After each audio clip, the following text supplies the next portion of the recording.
ಅಂತಃ ಪ್ರವಿಶ್ಯ ಮಮ ವಾಚಮಿಮಾಂ ಪ್ರಸುಪ್ತಾಂ ಸಂಜೀವಯತ್ಯಖಿಲಶಕ್ತಿಧರಸ್ವಧಾಮ್ನಾ ಅನ್ಯಾಂಶ್ಚ ಹಸ್ತಚರಣಶ್ರವಣತ್ವಗಾದೀನ್ ಪ್ರಾಣಾನ್ನಮೋ ಭಗವತೆ ಪುರುಷಾಯ ತುಭ್ಯಂ.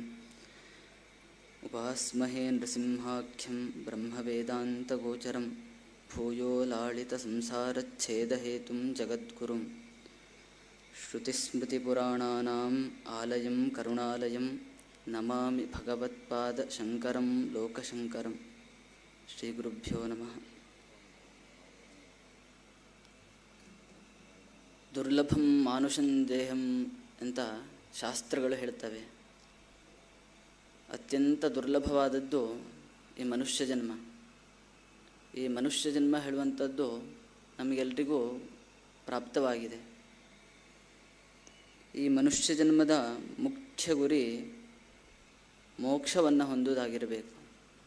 ಈ ಜನ್ಮ ಮೃತ್ಯುವಿನ ಸಂಸಾರದಿಂದ ಮುಕ್ತಿಯನ್ನು ಹೊಂದುವುದಾಗಿರಬೇಕು. ಆ ಮುಕ್ತಿಯು ಗುರುಭಕ್ತಿಯಿಂದ ದೈವಭಕ್ತಿಯಿಂದ ಸಿಗುವಂತಹದ್ದು. ಗುರುಚರಣಾಂಭುಜ ನಿರ್ಭರ ಭಕ್ತ ಸಂಸಾರಾದಚಿರಾದ್ ಭವಮುಕ್ತಃ.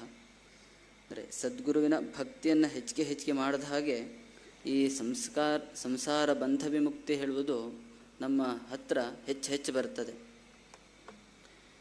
ಈ ದೃಢಭಕ್ತಿಯಿಂದ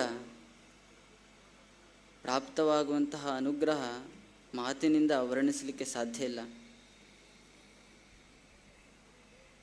ಅನೇಕ ಜನ್ಮ ಸಂಪ್ರಾಪ್ತ ಕರ್ಮೇಂಧನ ವಿದಾಹಿನೆ ಜ್ಞಾನಾನಲ ಪ್ರಭಾವೇಣ ತಸ್ಮೈ ಶ್ರೀ ಗುರವೇ ನಮಃ. ಅಂದರೆ ಹೇಗೆ ಕಟ್ಟಿಗೆಯು ಅಗ್ನಿಯನ್ನು ಸುಡುತ್ತದೆಯೋ ಹಾಗೆ ನಾವು ಅನೇಕ ಜನ್ಮಗಳಿಂದ ಮಾಡಿಕೊಂಡು ಬಂದಂತಹ ಕರ್ಮಗಳ ರಾಶಿಯನ್ನು ಸದ್ಗುರುವಿನ ಅನುಗ್ರಹದಿಂದ ಪ್ರಾಪ್ತವಾದ ಆತ್ಮಜ್ಞಾನವೆಂಬ ಅಗ್ನಿಯು ಸುಟ್ಟು ನಾಶ ಮಾಡುತ್ತದೆ. ಗುರು ಸಂತೋಷಣಾ ದೇವ ಮುಕ್ತೋ ಭವತಿ ಪಾರ್ವತಿ ಎಂಬುದಾಗಿ ಗುರುಗೀತೆಯಲ್ಲಿ ಹೇಳಿದ್ದಾರೆ. ಗುರುಗಳ ಸಂತೋಷ ಮಾತ್ರದಿಂದಲೇ ಮುಕ್ತಿಯನ್ನು ಹೊಂದಬಹುದು. ಹಾಗಾಗಿ ನಾವು ಎಲ್ಲರೂ ಗುರುಭಕ್ತಿಯನ್ನು ಹೆಚ್ಚಿಗೆ ಮಾಡಬೇಕು. ಒಬ್ಬ ಶಿಷ್ಯ ಗುರು ಹಾಗೂ ಭಗವಂತನಲ್ಲಿ ಹೇಗೆ ಅವನ ದರ್ಶನಕ್ಕಾಗಿ ವ್ಯಾಕುಲನಾಗಿರಬೇಕು ಅಂದರೆ, ಎಂದು ರಾಮಕೃಷ್ಣ ಪರಮಹಂಸರು ಹೇಳ್ತಾರೆ. ಇದಕ್ಕೆ ಒಂದು ಉದಾಹರಣೆಯನ್ನು ಚೆನ್ನಾಗಿದೆ ಹೇಳ್ಬೋದು. ಒಬ್ಬ ಕಳ್ಳ ತನ್ನ ಪಕ್ಕದ ಕೋಣೆಯಲ್ಲಿ ಅಪಾರವಾದ ಧನ ಸಂಪತ್ತಿದೆ ಅಂತ ತಿಳಿದಾಗ ಹೇಗೆ ಆತ ಅದನ್ನು ಪಡ್ಕೊಳ್ಳಿಕ್ಕೆ ವ್ಯಾಕುಲನಾಗ್ತಾನೋ ಹಾಗೆ ನಾವುಗಳು ಗುರು ಹಾಗೂ ಭಗವಂತನ ದರ್ಶನಕ್ಕಾಗಿ ವ್ಯಾಕುಲನಾಗಿರಬೇಕು. ಆ ವ್ಯಾಕುಲತೆ ಹೇಳೋದು ಸುಮ್ಮನೆ ಬರುವುದಿಲ್ಲ. ಗುರುಗಳಲ್ಲಿ ಹಾಗೂ ದೇವರಲ್ಲಿ ಅತ್ಯಂತ ಶ್ರದ್ಧೆ ಭಕ್ತಿಯಿಂದ ಪ್ರತಿನಿತ್ಯವೂ ಆತನ ಸ್ಮರಣೆ ಉಪಾಸನೆಗಳನ್ನು ಮಾಡಿದಾಗ ಬರುವಂತಹದ್ದು.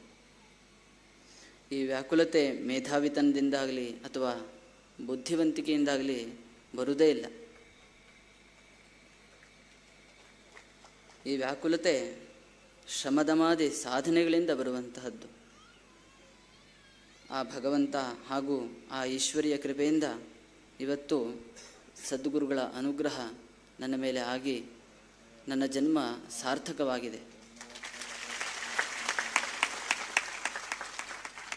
ಆ ಭಗವಂತನಿಂದಲೇ ಆರಂಭಗೊಂಡಂತಹ ಶ್ರೀ ಶಂಕರ ಭಗವತ್ಪಾದಾಚಾರ್ಯರಿಂದ ಪುನರುಜ್ಜೀವಿತಗೊಂಡಂತಹ ಪರಂಪರೆಗೆ ಒಂದು ಅದ್ಭುತವಾದ ಶಕ್ತಿ ಇರುತ್ತದೆ.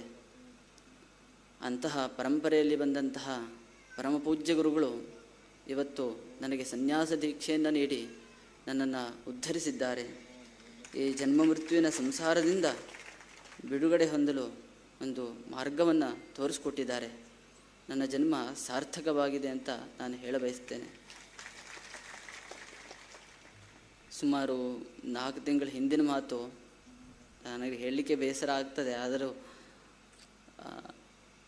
ಗುರುಗಳು ನನ್ನನ್ನು ಕರೆದು ನಿನ್ನನ್ನು ನಮ್ಮ ಮುಂದಿನ ಉತ್ತರಾಧಿಕಾರಿಗಳನ್ನಾಗಿ ಸ್ವೀಕಾರ ಮಾಡಬೇಕು, ಶಿಷ್ಯನನ್ನಾಗಿ ಸ್ವೀಕಾರ ಮಾಡಬೇಕು ಅಂತಿದ್ದೇವೆ ಅಂತ ಹೇಳಿದ್ರು. ನಿನಗೆ ಒಪ್ಪಿಗೆ ಇದೆಯಾ ಅಂತ ಕೇಳಿದ್ರು. ಆಗ ನಾನು, ಇಲ್ಲ ಗುರುಗಳೇ, ನಾನು ನಿಮ್ಮ ಹತ್ರನೇ ಸನ್ಯಾಸವನ್ನು ತಗೊಳ್ಬೇಕು ಅಂತಿದ್ದೇನೆ. ಆದರೆ ನನಗೆ ಪೀಠಾಧಿಪತಿ ಆಗಲಿಕ್ಕೆ ಇಚ್ಛೆ ಇಲ್ಲ ಅಂತ ಹೇಳಿದೆ. ಅಂದರೆ ಮೊದಲನೇ ಸರಿ ನಾನು ಅವ್ರ ಮಾತಿಗೆ ಇಲ್ಲ ಅಂತ ಹೇಳಿದ್ದು. ದುಃಖ ಆಗ್ತದೆ.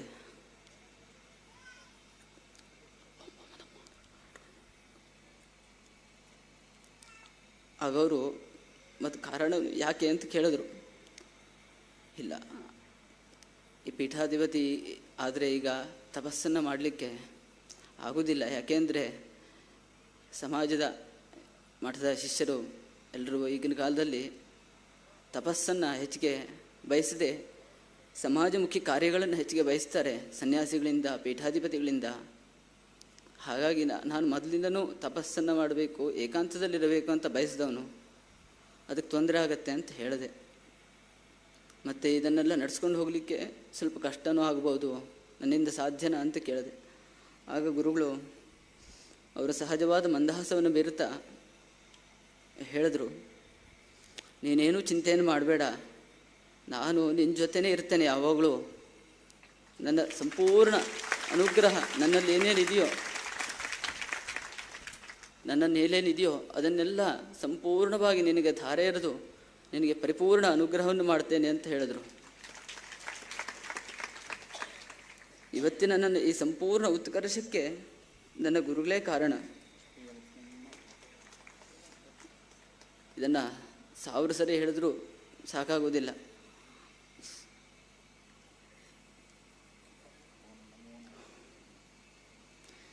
ಒಬ್ಬ ಸನ್ಯಾಸಿಯು ಸನ್ಯಾಸಾಶ್ರಮದ ಧರ್ಮಪಾಲನೆಗೆ ಮೊದಲ ಆದ್ಯತೆಯನ್ನು ಕೊಡಬೇಕು.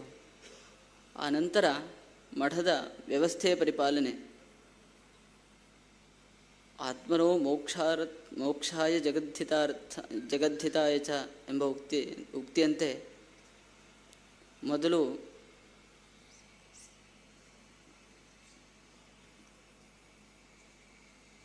ಸನ್ಯಾಸಾಶ್ರಮದ ಮೂಲ ಉದ್ದೇಶ ತಪಸ್ಸಿನ ಮೂಲಕ ಭಗವತ್ ಸಾಕ್ಷಾತ್ಕಾರ, ತನ್ಮೂಲಕ ಲೋಕ ಕಲ್ಯಾಣ. ಭಗವತ್ ಸಾಕ್ಷಾತ್ಕಾರವನ್ನು ಮಾಡಿಕೊಳ್ಳಲಿಕ್ಕೆ ಹಾಗೂ ಲೋಕ ಕಲ್ಯಾಣವನ್ನು ಮಾಡಲಿಕ್ಕೆ ಪರಮಪೂಜ್ಯ ಗುರುಗಳು ಯಾವ ಮಾರ್ಗವನ್ನು ತೋರಿಸ್ತಾರೋ ಆ ಮಾರ್ಗದಲ್ಲಿ ನಾನು ಹೋಗ್ತೇನೆ ಅಂತ ಸಮಸ್ತ ಶಿಷ್ಯರಿಗೂ ಹೇಳ ಬಯಸ್ತೇನೆ. ಹಾಗೂ ಇಲ್ಲಿಯವರೆಗೆ ಮಠದ ಪರಂಪರೆ ಹೇಗೆ ಅನೂಚಾನವಾಗಿ ನಡೆದುಕೊಂಡು ಬಂದಿದೆಯೋ ಹಾಗೆ ಮುಂದೆಯೂ ಕೂಡ ನಾನು ಇದನ್ನು ನಡೆಸ್ಕೊಂಡು ಹೋಗ್ತೇನೆ, ಗುರುಗಳ ಅನುಗ್ರಹದಿಂದ, ದೇವರ ಅನುಗ್ರಹದಿಂದ ಅಂತ ಸಾರಿ ಹೇಳ್ತೇನೆ. ಶ್ರೀಮಠದ ಶಿಷ್ಯ ಭಕ್ತರೆಲ್ಲರೂ ಇಲ್ಲಿಯವರೆಗೆ ಮಠಕ್ಕೆ ಹೇಗೆ ಬಂದು ಎಲ್ಲ ಉತ್ಸವಾದಿಗಳಲ್ಲಿ ಭಾಗವಹಿಸ್ತಿದ್ರು, ಎಲ್ಲ ಉತ್ಸವಾದಿಗಳನ್ನು ಹೇಗೆ ನಡೆಸ್ಕೊಡ್ತಿದ್ರೋ ಹಾಗೆ ಮುಂದೆಯೂ ಕೂಡ ಬಂದು ಎಲ್ಲ ಉತ್ಸವಾದಿಗಳಲ್ಲಿ ಭಾಗವಹಿಸಬೇಕು ಅಂತ ಹೇಳಲಿಕ್ಕೆ ಬಯಸ್ತೇನೆ. ಎಲ್ಲ ಶಿಷ್ಯಭಕ್ತರು ಈ ಮಠದ ಸಂಪರ್ಕವನ್ನು ಹೆಚ್ಚಿಗೆ ಬೆಳೆಸ್ಕೊಳ್ಬೇಕು ಎಂಬುದನ್ನು ಹೇಳ ಬಯಸ್ತೇನೆ. ಯಾಕೆಂದರೆ ಸ್ವರ್ಣವಲ್ಲಿ ಮಠದಲ್ಲಿ ಸ್ವರ್ಣ ಪುಷ್ಪಗಳಿದೆ, ಅದು ಸುಗಂಧವನ್ನು ಬೀರ್ತಾ ಇರ್ತದೆ ಯಾವಾಗಲೂ. ಅಲ್ಲಿ ಧರ್ಮದ ಸುಗಂಧ ಅದು. ಅದನ್ನು ಆಘ್ರಾಣಿಸಲಿಕ್ಕೆ ಎಲ್ಲ ಭಕ್ತರು ಬರಬೇಕು, ಹೆಚ್ಚಿಗೆ ಬರಬೇಕು ಮಠಕ್ಕೆ. ಶ್ರೀಮಠದ ಶಿಷ್ಯ ಭಕ್ತರೆಲ್ಲರೂ ಗುರುಭಕ್ತಿ, ದೈವಭಕ್ತಿಯನ್ನು ಮಾಡ್ತಾ ಅಮೃತತ್ವದ ಕಡೆಗೆ ಸಾಗಲಿ, ಅಮೃತತ್ವವನ್ನು ಪಡೆಯಲಿ ಎಂದು ಹೇಳ್ತಾ ನನ್ನ ಮಾತನ್ನು ಮುಗಿಸ್ತೇನೆ. ಲೋಕಾ ಸಮಸ್ತ ಸುಖಿನೋ ಭವಂತು. ನಾರಾಯಣ ನಾರಾಯಣ ನಾರಾಯಣ.